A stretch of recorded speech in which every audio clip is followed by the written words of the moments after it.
আপনারা যারা ঠাকুরের আরতি দেখেছেন, ঠাকুরের আরতি বেলুড় মঠে বা যেখানে যে কোনো আর ইন্টারনেটে তো দেখতে পাওয়া যায়, দেখবেন প্রথমে প্রদীপ দিয়ে করছেন, তারপরে শাঁখ, এগুলোই 5টা জিনিস থাকে।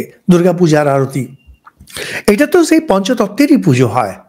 প্রথমে অগ্নিতত্ত্ব, শাঁখে জল থাকে, জল তত্ত্ব, তারপরে বস্ত্র, আকাশ, আর ফুল, ফুল হচ্ছে গন্ধ, ওটা পৃথিবী তত্ত্ব, আর চামড় দিয়ে বায়ু তত্ত্ব। এই 5টি তত্ত্ব দিয়ে ঈশ্বরকে পূজা, যে প্রভু তোমার এই 5 তত্ত্ব কি আর তোমাকে অর্পণ করব। চণ্ডী টক যারা শুনেছে বলছে, মা সবকিছু তো তুমি, তোমাকে আর কি অর্পণ করব।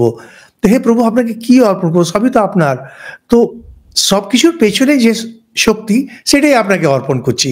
আর আমার চোখে এই 5টা জিনিসই পড়ছে পঞ্চতত্ত্বের, এই দিলাম। তো আমাদের আরতি যেটা হয়, এটা হচ্ছে পঞ্চতত্ত্বের অর্পণ করা। এই পঞ্চতত্ত্বই অন্যভাবে তন্ত্রে আসে পঞ্চমাকার, পুরোটাই তন্ত্র থেকেই আসে। তো সেই জন্য পঞ্চমাকার একরকম আর এই আরতি অন্যরকম না, জিনিসটা আসলে একই। তার যে পেছনে যে দর্শন এক।